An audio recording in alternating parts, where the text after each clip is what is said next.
Welcome to the Mark Attwood Show, Adventures in a Cosmic Suit. Before I start today, remember there's a Linktree link below here somewhere, and on there is my email list. I'm banned on YouTube at the moment, banned on Facebook. Email is the best way of keeping up with what I'm doing. Today we're going to talk about ETs, UFOs, consciousness, multidimensionality, and I brought Chewie along with me, my personal pet alien. And but I've also brought somebody else along who knows a lot about this, and it's my great pleasure to welcome Peter Maxwell Slattery. Hello, Peter. How you going, Mark? Good to be with you. Yeah, I'm doing all right. I'm getting some funky stuff going on. I got these this week. Oh, sweet. Yeah. Enjoy. Operation Starseed here by Peter, and this is the book of Shiji. Have I said that right? Yes, that's right, Shiji. Yep. I've got another one here somewhere, but I mislaid it. I think I was reading it somewhere, put it down, and then forgot where I put it. But I'm really enjoying these so far. You can see I'm thumbing it at the moment. I first came across you, I think it was on Edge of Wonder a few years ago, which is a great channel. And did you? Yeah, and then you were involved in, and so I felt drawn to you because you weren't only talking about UFOs being abducted, all that kind of stuff, but you were connecting it with consciousness and spirituality, which I really felt a draw to. And it was interesting to me because ufology or whatever, there's kind of a split, isn't there? There's like the people that are obsessed with alien, spaceships and ETs coming down, and then this consciousness aspect that some people kind of have ring fenced away from that. Would that be right? Yeah, like it's interesting, even with what we could say is prominent, well-known researchers. If we look at people even like, let's say, Alan J. Hynek, where he was part of Project Blue Book, and they wanted it nuts and bolts. Of course, there's a lot to Project Blue Book in terms of they were explaining what they could away, but they were sort of not mentioning what they couldn't. But Hynek, when he left Project Blue Book, if you look at it, later on he created his own UFO organization, but he was very into states of consciousness and meditation and things like that by the end of it. And this is where I say to people, to get this, unfortunately, you have to include the paranormal. You have to include what we could say is different things, whether it's yoga, meditation, UFOs, ram it all together. And it's not to say believe everything, but there is this sort of overlapping theme with all of these different things that if you're going to think linear about this, if you're going to think nuts and bolts about this topic, you're going to get very limited very quick. And you could do years of research and just be following your tail. But this is where I say to people, you've got to think of all possibilities and outside the box with this, because if you don't, you will chase your tail, unfortunately, with it. Absolutely. So for people that have not on my channel that haven't come across you, could you just tell your story briefly, please, Peter?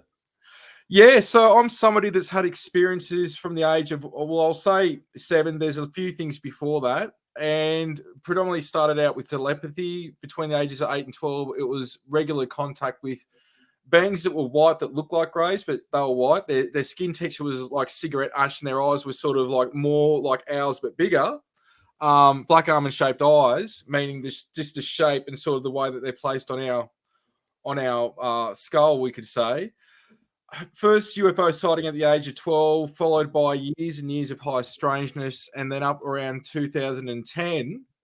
Though there was UFO sightings before that, that's where things got really interesting in terms of filming and seeing a lot of crafts that I filmed. There was witnesses, ended up on the news. It's been an ongoing thing since, and pretty much after that, there was phenomena of what would say is blue orbs that would come and visit, and then there was contact with a certain few beings after that time frame, which grew to other beings, and today continues. So through that journey, I'm somebody that I'm a teacher in yoga, meditation, remote viewing, Reiki, all different types of disciplines that I don't put myself in a box. It's just something where I've done a lot of different research and practices and techniques working with a lot of people around the world to basically, we could say, empower myself to help others do the same.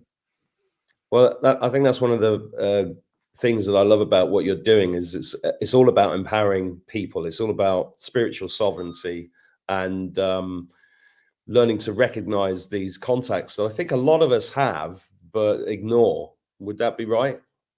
Yeah, like I think it sounds weird to a lot of people. I think every single person on the planet, whether it's with spirit guides, extraterrestrials, which can be multidimensional beings, they don't have to be physical like you and I. They could be, let's say, an ascended type being from another star system, what have you, even angelic celestial energies, and then you've got negative energies. But this is where there's a play with what I say through thought, where they will use your thoughts to communicate. So often with UFO sightings, for example, and I've worked with thousands of people now, I will ask somebody, was there something that happened before you had the sighting? And just as an example, it's just an example throwing it out there.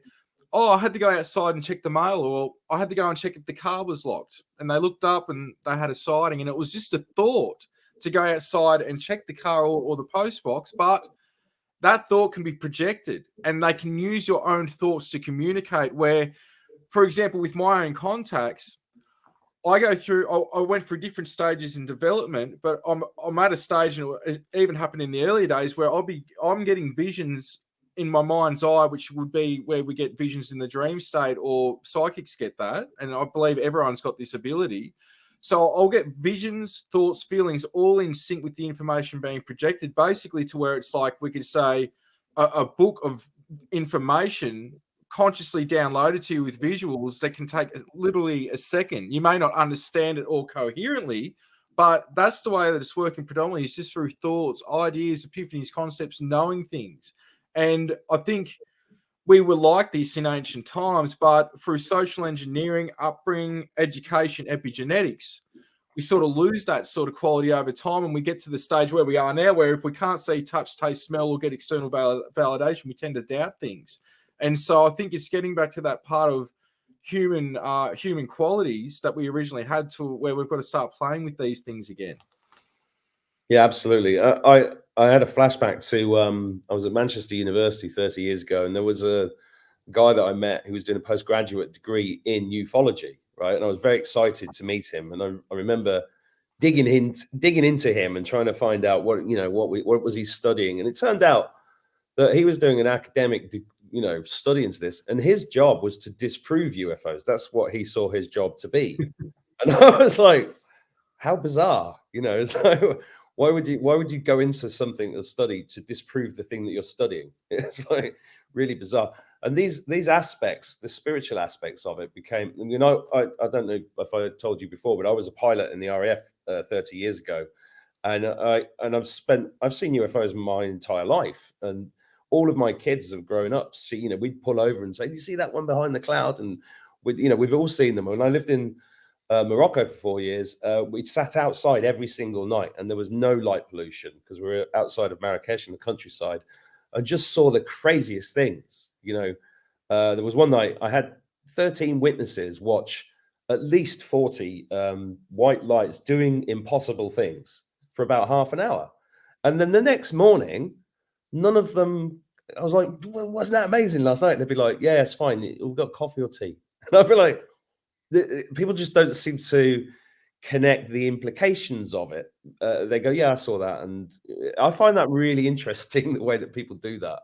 Well, I think it's even with the way that I've been played with in the media as well. When I talk to them after interviews or one-on-one, there seems to be this, I've got to play it off, because if I don't, it's like, what are the implications? And when you say, all right, think about the implications of what I'm saying, don't believe me, but what if what I'm saying is true? What about these military witnesses, these astronauts, these people from all walks of life across the world? What if only one of them is a real experience? What are the implications? And it's so much, I think, for the average Joe that gets up, they work 5 days a week, they go to a football game on the weekend and get drunk, and then they go to church on the weekend, and then they repeat it again. This is sort of like the way that the world is.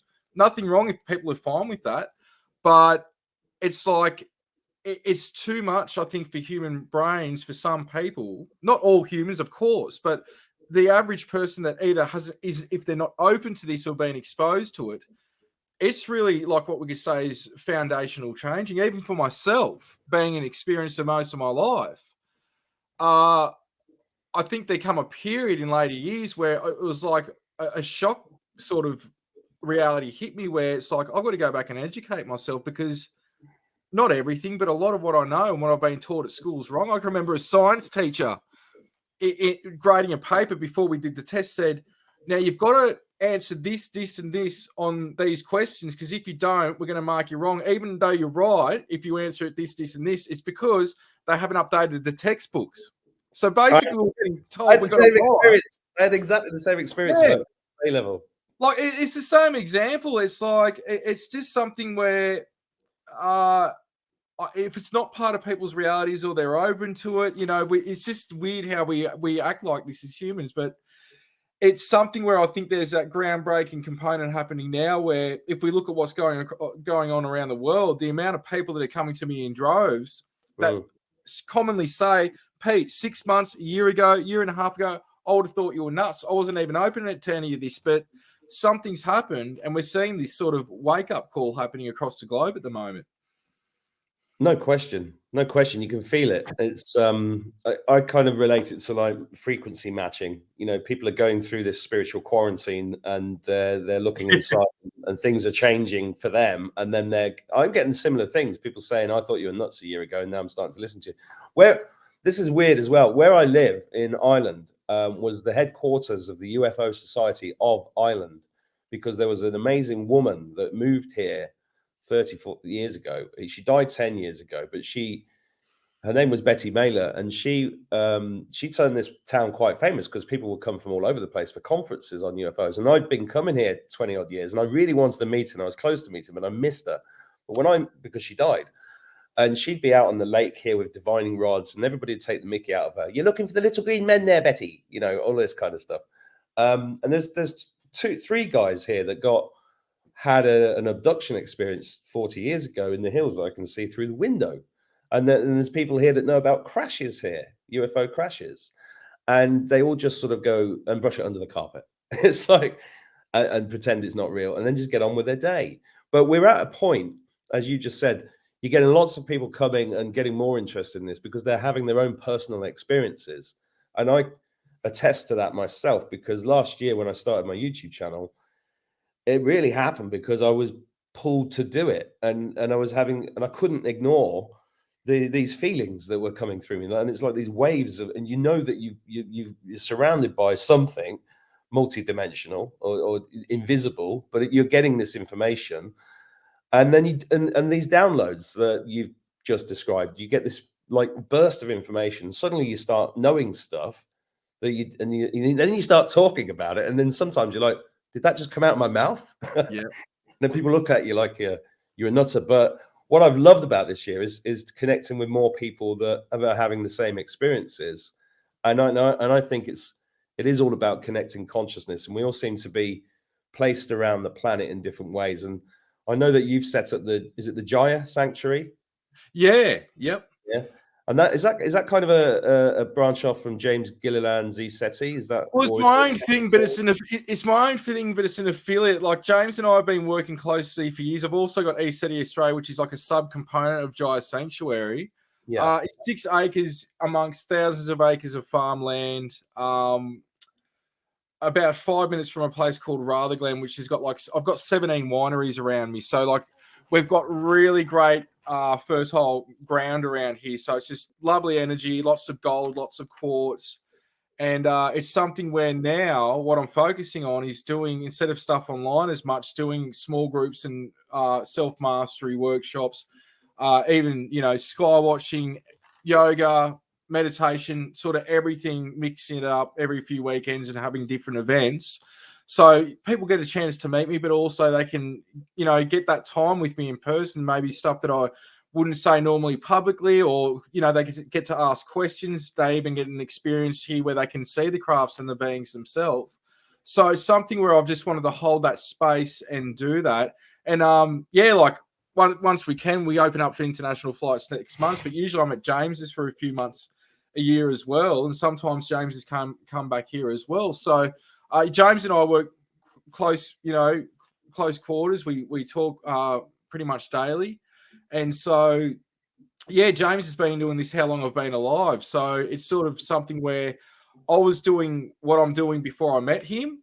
about, geez, we've known each other since about, I think, 2013, 14. So pretty much when we met, we just started working together straight away with documentaries and shows and certain things that we're on the same page with our experiences and our knowledge and things like that.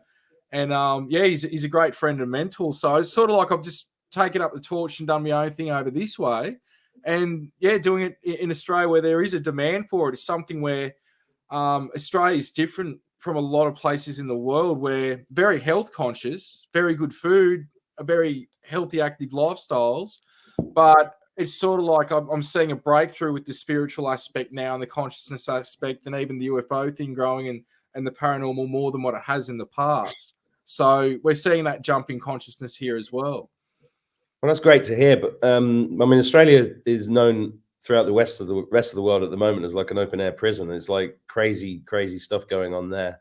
Apparently, from the outside, I don't know how tough that is on the ground. But is that stopping people coming? Or are you open for business? Or not at the moment. I'm because I've acquired the property started this year, and I've basically it's been perfect for me because I've just spent the whole time getting everything exactly where I want it, and I'm opening up next month. So next month, early December, because there's just been a lot. You know, I've got the conference room here and PA systems, and then chairs and marquees, and getting the stone circle set up and working with the energy there, and the pyramids and the dam down the back, and it's just been a lot of work. Plus, I've got my own crops like orchards and everything going in. So it's like a whole lifestyle change for me, something that I've wanted to do for years. And I've been traveling the world quite often in recent years. And I had a cabin up at Paul Punker, which is at the bottom of Mount Buffalo, a very active spot as well.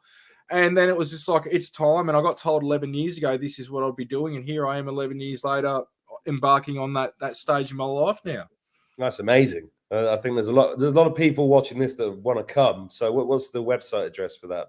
Yeah, so Jaya Sanctuary, Jaya Sanctuary.com. And yeah, they can see a bit about the property there. They can see some videos, crafts, the beings that I've been filming here and that come and visit as well. So there's sort of just a brief overview on the website at the moment, and I'm about to put up what the events will be and all the details for that very shortly. I've pretty much been going over that the last couple of days, just getting the fine work done as well. So quite a lot to it because I'm making it as professional and legit as possible. Even things where I've had to do like fire plans and emergency plans, and I've done the first aid courses and all that. So I'm making sure that everything's above board and as professional, and that people are at home when they come with whatever happens here. That's amazing. I love it. That really is amazing. And anybody watching this who's not heard of James Gilliland, go and look up ESETI Ranch or look up As You Wish Radio, which is his brilliant YouTube channel. Yep. And you'll learn a lot from James. So I want to mention this, apart from the books and all the work, and thank you for doing all this work, because I see it as God's work, what you've been doing, and it's wonderful stuff, and people should go and get these books. I'll put links to these and all pieces of things. Before we go any deeper into stuff, I want to talk about your new film, because you've literally just brought out a new film called MultiDimensional. And I don't know if can we play the trailer on the show? Yeah, you can play the trailer. That's fine. Yeah. You got it to hand, or should I I can do you know how to, yeah, if you want to bring it up, just play it from your end. You're more than welcome to play the trailer. Yeah. Yeah, just give people a bit of an idea. Just got to type it in, right? This is always the slow part of doing your own show. It's all good, mate. It's all good. Excuse me. Yeah, so at the moment, it's available on Amazon, iTunes, Apple TV, Google Play, Vimeo. We interacted with. Oh, sorry, I didn't mean to cut you up. No, you're right. You're right. Yeah. Yeah, it's coming. Nearly there. One day I'll have a studio with a producer. It can make it easier. I know myself. I had my own podcast years ago, and yeah, there's a lot of work that goes into it. So, well, you're kind of like a producer, editor, presenter, everything, aren't you? It's, a little bit of everything. Self-taught. It's fun. Here we go. Multidimensional, everybody. Can we see that on the screen, Peter? Yeah. Yep. Great. Here we go. What is this all about? why are we being interacted with by this range of physical and non-physical intelligences? My experience started at a young age, and typically what people refer to as like the grey alien. And his evidence speaks for itself. The evidence that Peter was showing via his video footage of craft, of all different kinds of craft, it's almost like they are being told, it's time to come out because we're here. Pete's genetics, they've been manipulated, and they're different than a normal human. This has been happening to him since he was a child. When it got pretty serious was when I started seeing what I could term as like blue orbs coming into the house, floating around, doing whatever they do. Applying enhanced filters to the footage, grey with large heads, large dark eyes, almond-shaped, small nose and mouth. We saw that this was indeed an alien in his house, and there wasn't just one, though. There was basically a whole crew of it. We know who's on the ships. Begs the question is, why is this not available to the public? It's crazy, but it is what it is.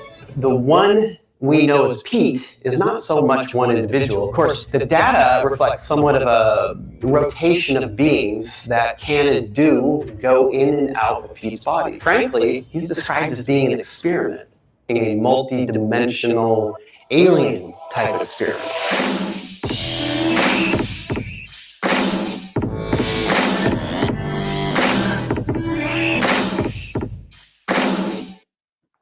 Cool.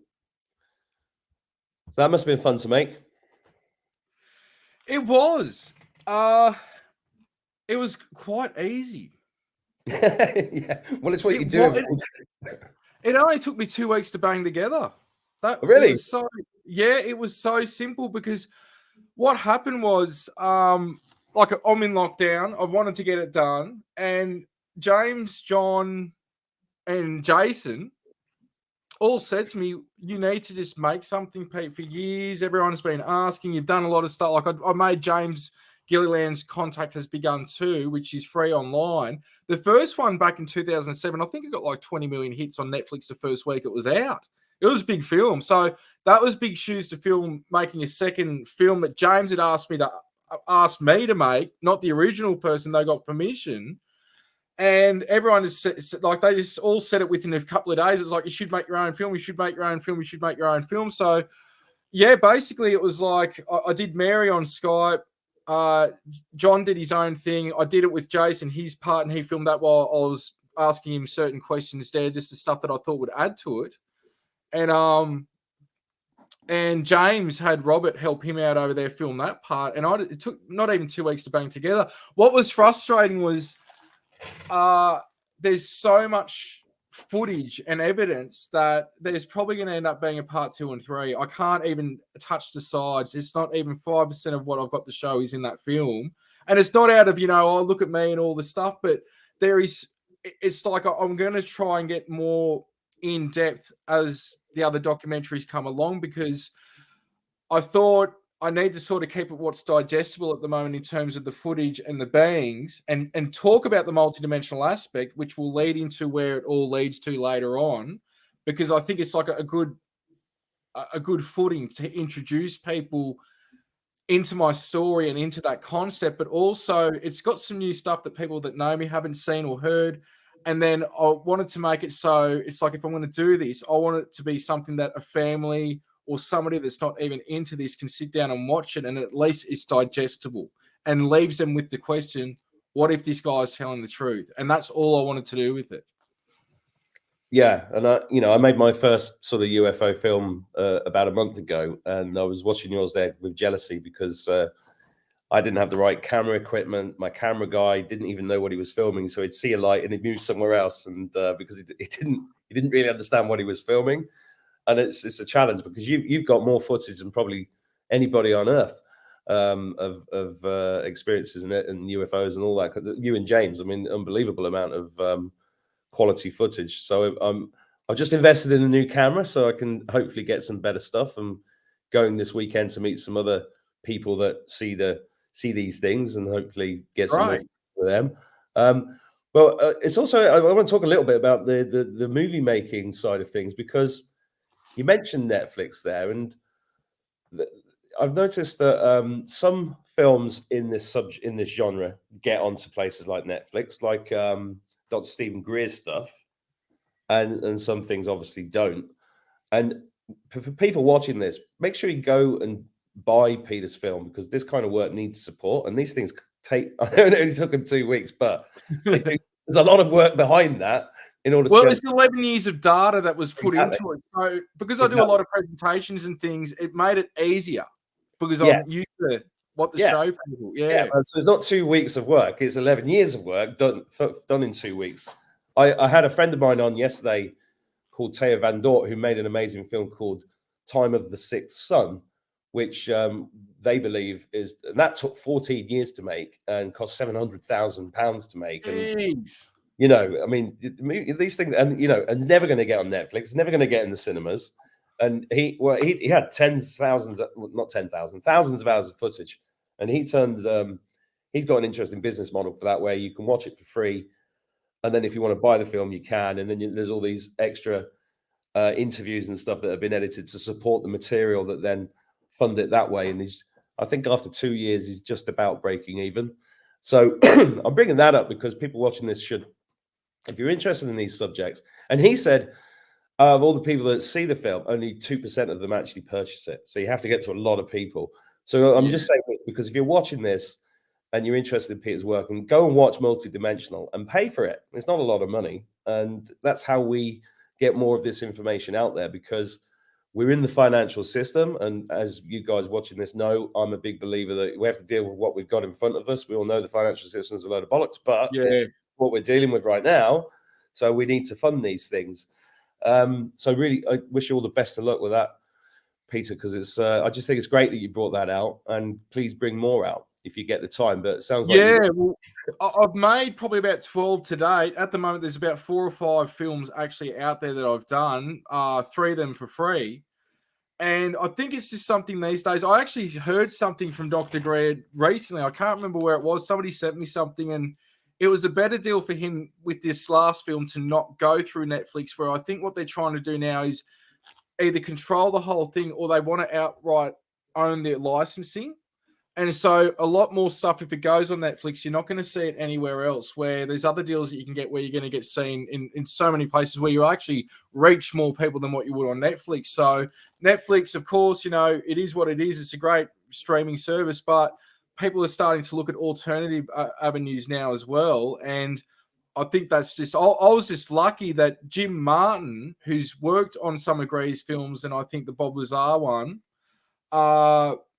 I just happened to know him and had him on my podcast and told him what the situation was. And it was just like, well, if it's good, you know, just send it through and we'll see what we can do. And it just ended up going through 1091 Pictures, which has bought out David Wilcock and Corey's Goods' last 2 films, as well as, like, geez, they've got so many. Actually, like, I was surprised when I looked at their catalog. They've got like 20 films, probably, give or take. Like Phenomena from James Fox was through them, bought out through them. With the plethora of other UFO and paranormal, Bigfoot, Mothman, like heaps of stuff they've bought out, but they're also bought out like mainstream films, like Hollywood films.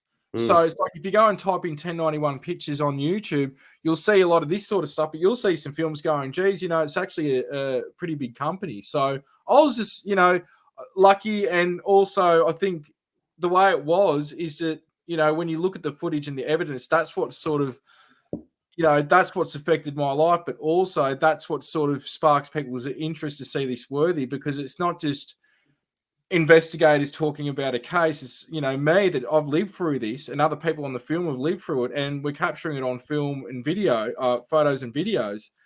And I think that's where it takes things to a different perspective. And being able to do the film myself, I could just really get straight to what I want to get to, rather than, you know, focus on me as a person or stuff that's got nothing to do with it, which some films will do. I wanted to get, you know, this is what's happening. This is these people's takes on why me, what's going on, and here's a little bit of my story, and here's the evidence. And the evidence being tested also by Jason Glyphs, ex-UK Air Force and Aerospace, but also very rarely do you see anything where you've had over 40 remote viewers, and John Babanko, a psychic spy who's worked for the FBI and NASA and other places, say, you know, this is what we found. Is Pete full of crap? Isn't Pete full of crap? So, you know, it's something that I thought mixing all that together is something that's quite unique in a way that a story's even been presented on somebody that's in this, let alone doing it themselves like I did. Well, that's why I think it's so important to make this kind of content, because if you look at Dolores Cannon, when she put stuff out, and I think David Icke used the same process, is when you get a story being told by different people, independent people again and again, then that's how the human brain starts to correlate and go, well, actually there must be something in this. So it's really, really important that you're telling your stories, and anybody watching this who's had experiences, I'm trying to get everybody to start talking about their stuff, because the more ordinary people start talking about this, the more people will be exposed to it, and then they'll start maybe looking into themselves more, and then start going on accelerate their journey. Because I think what we need right now to do this dimensional shift that I think we're in is more people vibrating at a higher frequency, which you get when you start to connect to your spirit guides and your multidimensional family. Correct? Definitely. It's just, I think people are activated in certain ways when they hear certain things and see certain things, and there's something that triggers in them and opens them up, and they start looking at life in a different way. They start thinking in a different way, and therefore they're opening up, you know, consciously and spiritually as well, whatever that is for them. I think even these experiences, what I tend to find working with thousands of people now, is that the experience is about the individual. Yeah. But the bigger picture in their experiences is about them being here to help the collective. So it's got this twofold, that it's about you, but it's also about you playing a part in uplifting human consciousness, and that we're all unconsciousness interacting with itself on a vast, grand, multidimensional, grand scale of things. So, but it does take people some years to get there. It takes others quicker. And this is where, like we were talking about at the start, eventually what I find with most people in this field is that they eventually get there. No matter what age, no matter what level, they usually get the conscious aspect. So many well-known researchers, I could rattle off name after name that you would have heard of. And when I've talked to them privately, I always get them up and I go, so what experiences have you had? And they're like, what? Well, mate, you can't be doing this for bloody 20, 30 years, talking worldwide, doing this and that without having an experience. Don't tell me you haven't had something happen.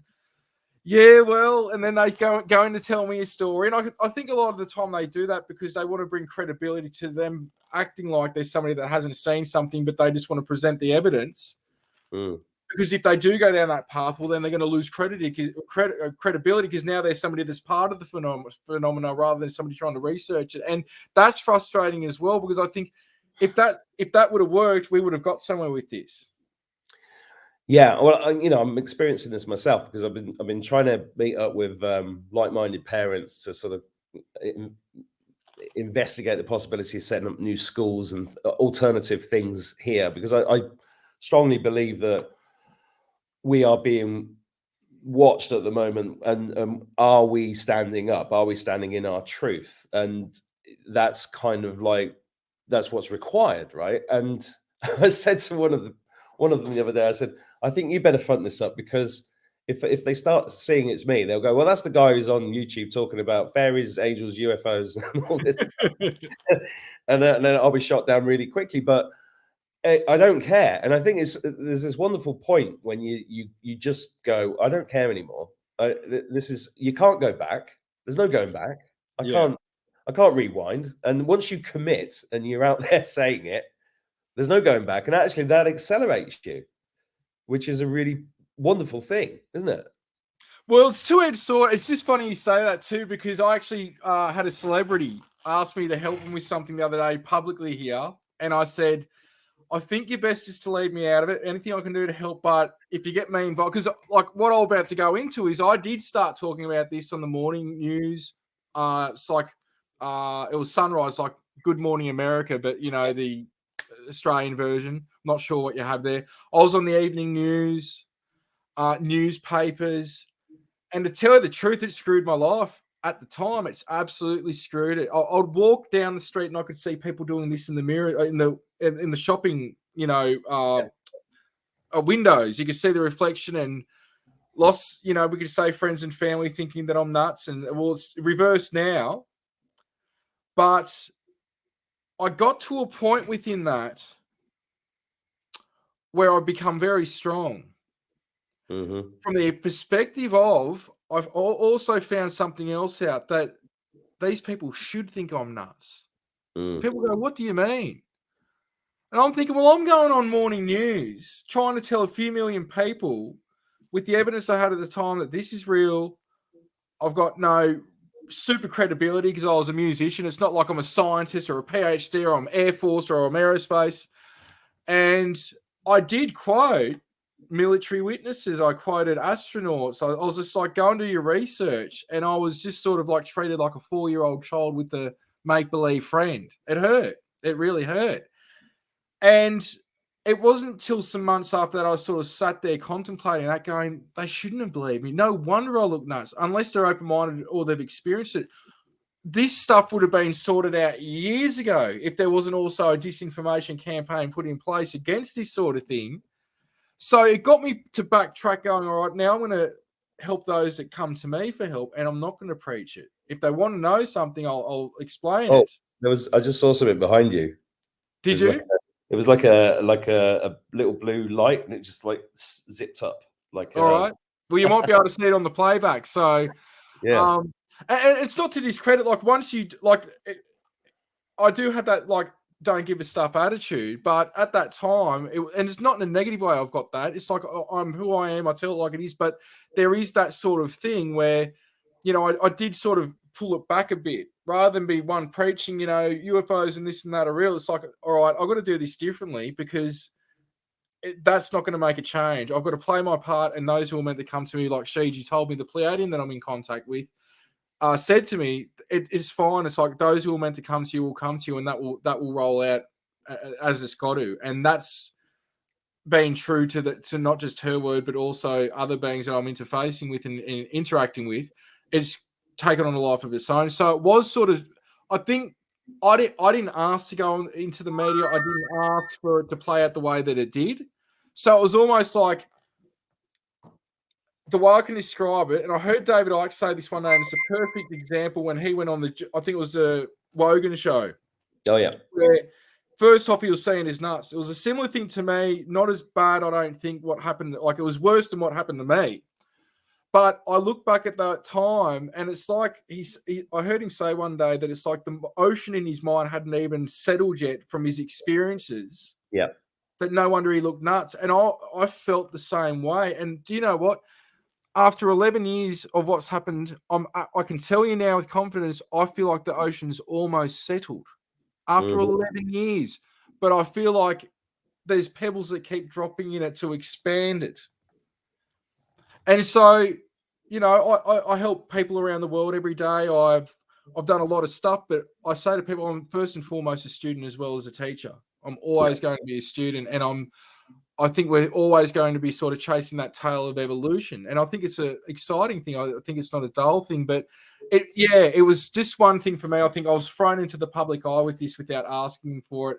And I wasn't thinking about the ramifications at the time. And yeah, it's all good. I think I've become a better person, a stronger person, and I've reached more people. But it was something that I was sort of ignorant, because I just wanted the world to know that these things are real. You know, you just want to scream from the rooftops and don't think about the consequences. Well, diamonds and oysters are formed under extreme pressure, and that's like a baptism of fire that you went through that accelerated you and got you to where you are now, which is perfect. I want to touch on like the Stephen Greer stuff and Bob Lazar stuff that you mentioned now on Netflix. Do you? I mean, I watched the Disclosure Project many years ago, and what I'm loving about this time is that it's really a time of intuition and discernment. And, you know, and there's tons as soon as I've learned myself, I had an online hate campaign against me 10 years ago. I know what that's like. Yeah, I've got one all the time on me, so I get it, mate. Yeah. Yeah. And when I went through that, I was like, oh my, it nearly killed me. It was horrible, but I had to go through it in order to be able to do this, because I don't give a shit what anybody says now. And it's a wonderful place to be. But I couldn't. Not at the time. It's at the time, but you realize it through it what's going on, and you're like, all right, everything's going to be cool. Like, it's going to be fine, but it doesn't feel good. No, it does not feel stupid, but it was a real the destruction of my ego took a long time. Let's put it that way. Yeah. I'm still not there, but I'm working on it. So there's, I find the work of Stephen Greer and Bob Lazar specifically fascinating and connect with it, but I also take on board skepticism about that, whether it's like disclosure, this whole concept of partial disclosure, full disclosure. Where do you sit with all of that stuff, or if at all? I think because where I'm in it's a different situation because I'm living it. How do you convince a world that's insane of something sane? Because we have a situation where, unfortunately, and I'll be the first to say, I don't want you or anyone to believe me about my story. What I think is we have to be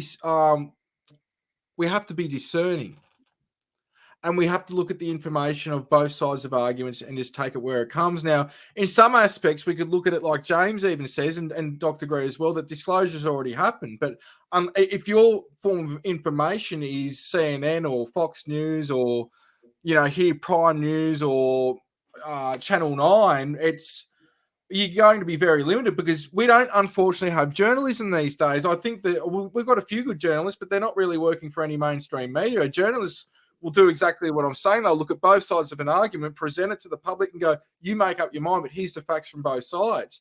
Where these days, it's one story, it's one agenda, and then it's paste and copy journalism. You'll actually see news anchors and even stories that are copy and pasted almost word for word. So if that's where the masses, these 7+ billion people are getting their information from, well, it's going to be rolling out like it has with ATIP and, the Tic Tac UFO. And yet here's some bloke living in the middle of nowhere in Australia, and I've got pretty much the clearest footage in the world with television cameras. I'm using 4K cameras. And I know that on those aircrafts, they've actually got better quality cameras than what I've got, and the footage is way clearer than the infrared footage they've got because they're only showing the infrared footage. Why aren't they showing the other cameras that would show it crystal clear? There's a controlled narrative here. So I think the big thing at the end of the day is that just like the ascension process that I talk about, where we achieve high levels of consciousness, is also an individual but a collective thing. But this will be ready for some people now, and some people they're not going to be ready yet. Whether they're ready later in life or the next life that they live, they've got their own journey, and that's why I'll be the last to tell people or make people believe that what I'm saying is real, because they need to experience or be open to it. So when it comes to disclosure, there's the witnesses. There's like Greer's got over 900 military and corporate witnesses now, hundreds of, if not thousands of documents worldwide, not just from America, but from France, from the UK, from Australia, Mexico, all around the world. There's the photographic evidence, there's a video witness, there's above ground radar, there's all different types of testimonies, and there's even debris and things like that, which I've even got myself. I've got material myself, physical material. I've got landing circles that when the circle's being tested, they can't explain the amount of cadmium in it. So all this is out there. It's what you do with it that counts. And at the end of the day, what I think we've got a two-edged sword with this is that people are thinking that ETs will save them, or that they're gods, or they've got the answers. But the messages that I've got from face-to-face interactions with them and spiritual telepathy contact is that we don't know who we are and what we're capable of. And we've got to step up to the plate, because we've got to own this next stage of evolution ourselves. It's giving that power away to not just another race of planet, but let alone to humans that haven't got humanity's interest best at heart. This is a problem. And this is where over and over, people sort of get taken aback by me going, you don't even care talking about this that much. And I don't, because it's like people want to talk about the ETs. I'm like, I want to talk about what they're talking about, which what the conversations are about, which is self-mastery, basically, to become a better human, to be a better being, to evolve consciously and spiritually and love and enjoy the finer things in life, rather than just rush, go, go, go, just to end up in a nursing home and have wasted your whole life about things that you're not going to carry with you on a soul level to the next stage of evolution. So the disclosure thing's very minimal to me in a big scheme of things. The Bob Lazar story, 100%, is very fascinating. I've been on crafts, not exact, but there's a similar setup with them. I believe Bob. And I think, of course, you're not going to be able to present your MIT and your credentials when you've gone there for Los Alamos Labs for something that's not been classified. They're going to cover all that up. I don't know why George Knapp and others haven't spoken. I know George questions it, but if you're going there for a specific topic, the way I've heard it recently, because I wondered about that, but when I heard Bob talk with somebody, I think it might have even been on the Joe Rogan show, I was like, now I get it. If Bob was going to MIT for credentials to learn something that was on a project that was meant to be classified, of course there's going to be nothing documented. But also on top of that, he had mates that have said, yeah, we dropped him off there. He was always there. So, and I don't believe every single word that people got to say, but the Bob's claims and his basis of his story, I do believe. And I think it's an interesting story. And I think it's a great story for newcomers to watch. And I think it's even better, probably the Joe Rogan. I love the film that Jeremy did, but I like the old school documentaries that were done on him when he first came out with George Knapp. George Knapp has done amazing work.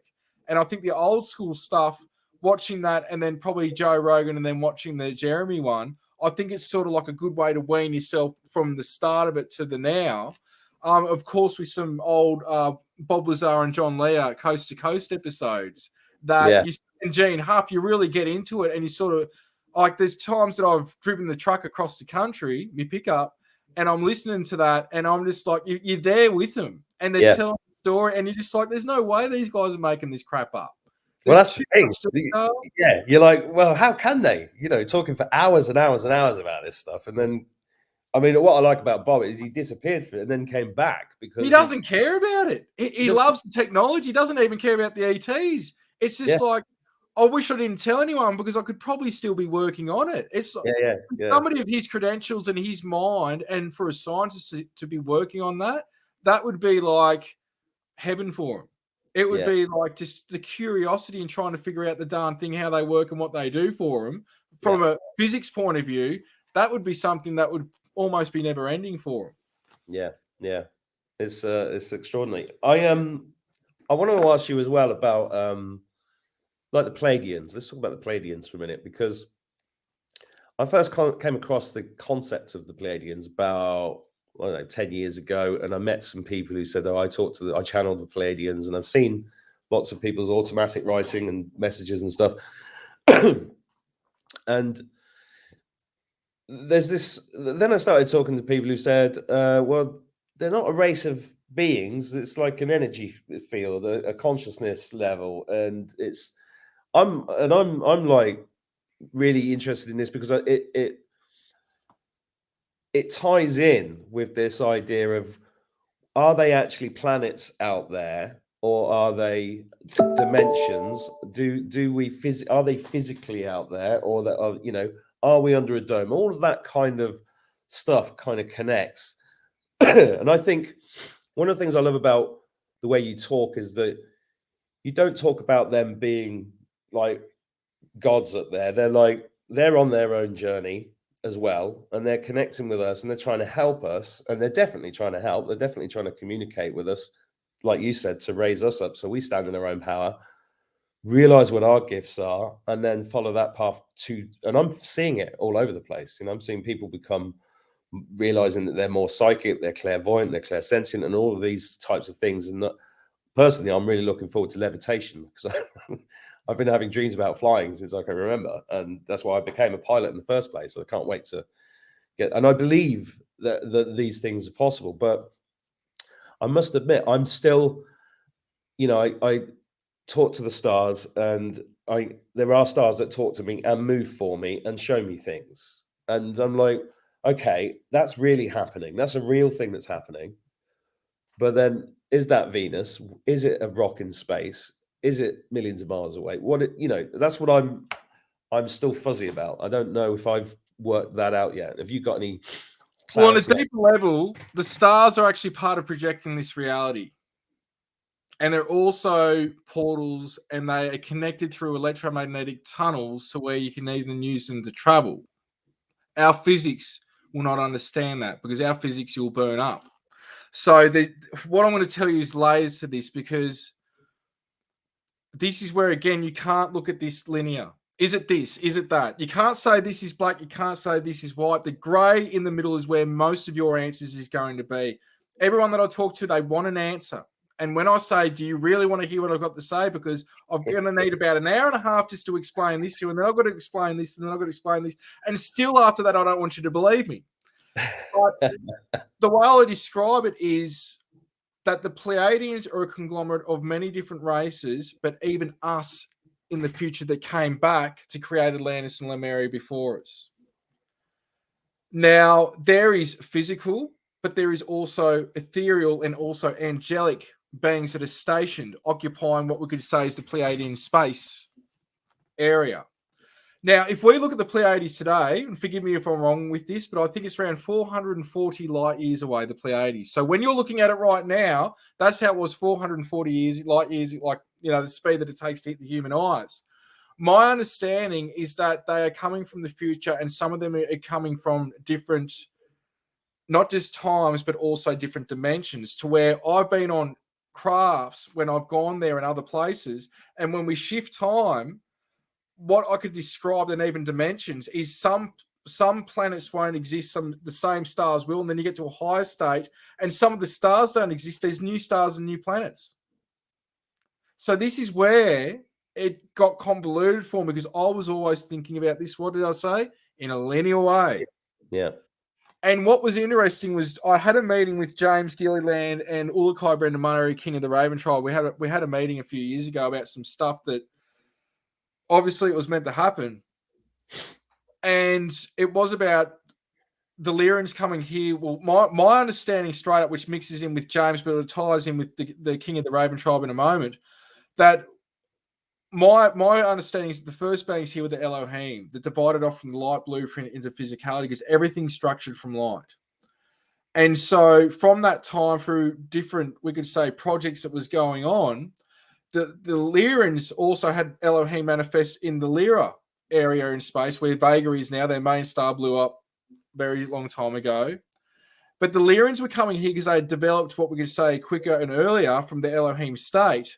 And they were putting outposts in a lot of different areas. Now, they had their own wars. There was the Orion Wars as well. And the Lyrans were here up till basically from 20 plus million years ago up to about 500,000 years ago, which is where the asteroid belt was created after the Melona and Maldek incidents and the wars within the Sol system. So from that point, what actually happened was the reptilians were given short custodianship, which is where the King of the Raven Tribe came in, because he had the same information.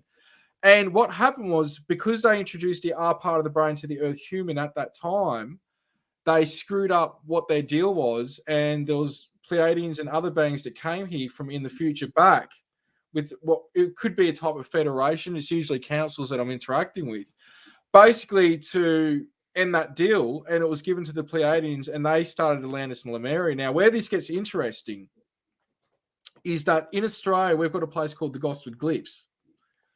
Now, the Gosford Glyphs, there's a few fake glyphs there that were put there in later years, and this is sort of like, even the Egyptian authorities have authenticated most of a wall. And when John Vivanco remote viewed it for me, he said he got the same. He goes, I didn't know that you knew that some of them were fake, some of them were real, and some of them are ancient. I said, yeah, man, like that's you can go and Google that crap, man. It's not, nothing fancy to, but that's what the data showed for a psychic. That's the data that he got. Well, on one wall, which is the Egyptian wall, they talk about the Egyptians coming to Australia to get some of their mystery school teachings.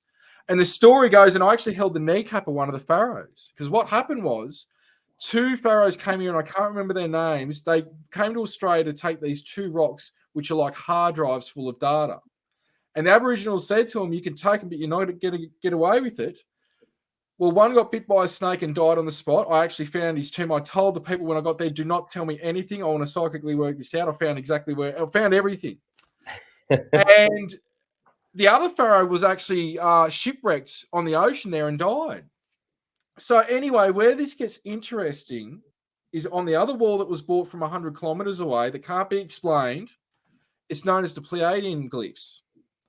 And this is basically what it's been translated to, is that the Pleiadians manipulated the Denisovian man and created the Australian Aboriginal to incarnate in to have the Earth human experience. Now, let me add this to it. The scientists that I've spoken to on this, they have an Irish background, but they're Australian. And the story goes that everyone on the planet, no matter how minute, has Australian Aboriginal DNA. Well, they even tested themselves. Now, we're not talking about these My Heritage sites where you take a swab and you send it into the myancestry.com and that. I'm talking about in-depth analysis, and it will show that there's Aboriginal DNA pretty much in everyone on the planet. And also what even got me more with the data that they showed me, there's evidence in America, in Japan, and other countries, the Australian Aboriginal was there before them.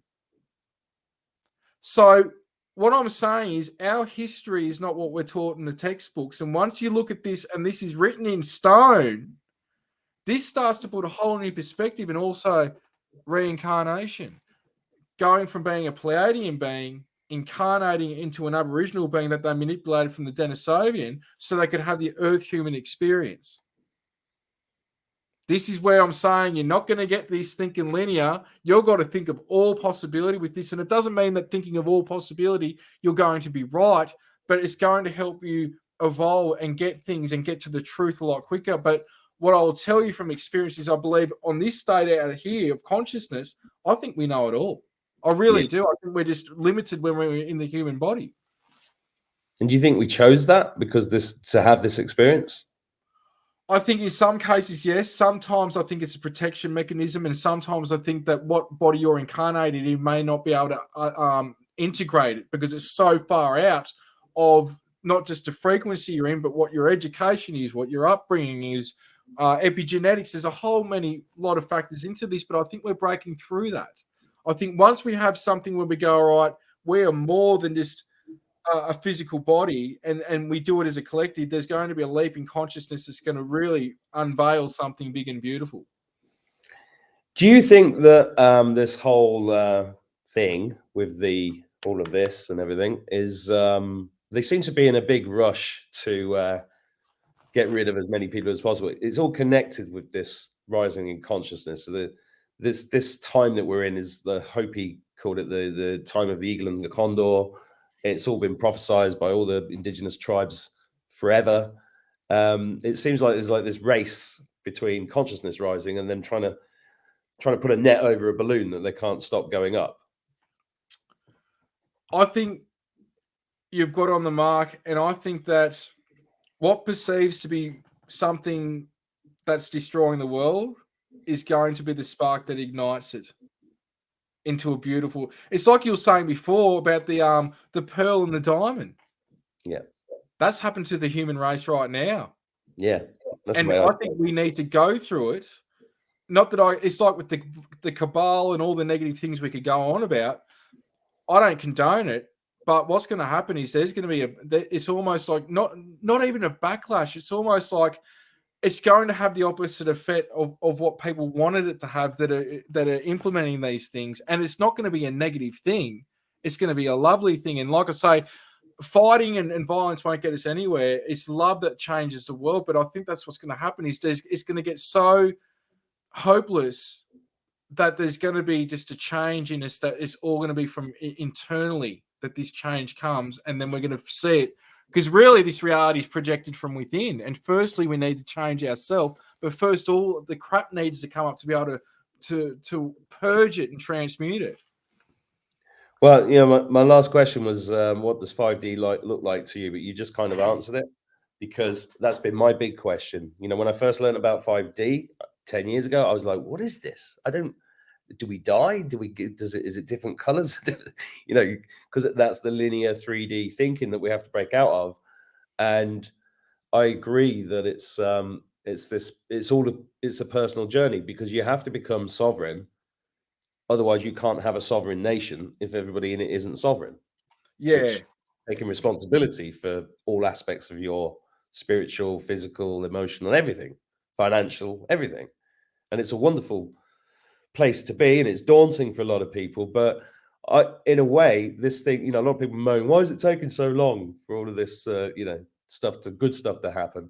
Well, the good stuff's happening every day, isn't it? It is the way I put this, and I say this all the time. We're out of our comfort zone right now, and when you're out of your comfort zone, that's when you thrive and grow and see what you're really made of. Not in a like, oh, now you can see what you're made out of, but what stops individuals, and we're actually going through this as a collective from getting out of their comfort zone, is fear of the unknown and fear of security. But when you surrender and you leave it in God's hands, creator source, you just go, you know, I've just got to surrender. What's waiting on the other side of that comfort, like getting back into your comfort zone, meaning that step where you will hit a period of comfortability after being uncomfortable, is paradise. It really is, because you learn so much about yourself, what you're capable of. You open up. So I think at the moment we're going through getting out of our comfort zone, and I think we're going to be quite surprised what's going to be on the other end of this. Well, I'm very excited about what's on the other side. I can feel it coming. I know it's good. I've been optimistic all the way through this journey for everybody that's been watching my channel, and you are too. And there's loads of other things I could talk to you about, like Tartaria, crystal grit cities under Australia, all sorts of other stuff. But we've done an hour, and that's great. And I really appreciate your time, and I wish you the best of luck with the film. Oh, thank you. Yeah, it's great. I haven't watched it yet. I'm going to watch it this weekend. But if I can, it's ready. It's on sale now, isn't it? I can go and get it now. It's in the UK. I know people in the UK that have watched it. I think on the Amazon there, it's available there. But there's so many different platforms. So yeah, just wherever you find it. But yeah, we can talk another time, and we can we can do this another time and go into other things. But yeah, just thanks for the opportunity, and I hope that you and the viewers have found it somewhat helpful. No, it's brilliant, and all the best with the Giant Sanctuary. I'd love to come one day. One day, mate. One day. I'm going to go to Australia because there's too many fucking spiders there, but I'm going to have to get over that. Everyone freaks out, but I'm not worried about it. Like, yeah, I guess it's second nature. I tell, like, James and everyone when they came over here that they're talking about that, and I'm like, well, you guys have got bloody wild cats and bears and stuff that you can walk outside and can jump. Like, I'm just like, that stuff's just as crazy as what we've got. But that's easy. Spiders. What have you guys got over there that can do that? That's crazy? Well, an island, nothing. Yeah, nothing. Nothing scary here. Well, apart from the government, there's nothing scary here. Probably like New Zealand, not much scary there either. Yeah, apart from New Zealanders, obviously, but Jacinta, she's quite scary. So anyway. Yeah, you'll have to give it a go, mate. Come over. Yeah. Don't worry about the snakes. Don't worry about the spiders. Just on that, I found out it's because I've been fighting plasma spiders in other dimensions when I came into this body. That's why I was born with arachnophobia. Yeah. They're real. Yeah, I know they're real. I've seen them. Yeah. That's real. Yeah. There's loads of other things to talk about, but like the lion, the visions. But anyway, we've done an hour. I think that's fantastic, and I really appreciate your time. Best of luck with everything, and I'd love to do another chat in the future. I'll watch this back and pull up a list of questions and get some feedback from the audience. That'd be great. Yeah, definitely. Well, thanks for having me on, mate, and yeah, we'll be in touch. Thank you very much, Peter. Take care.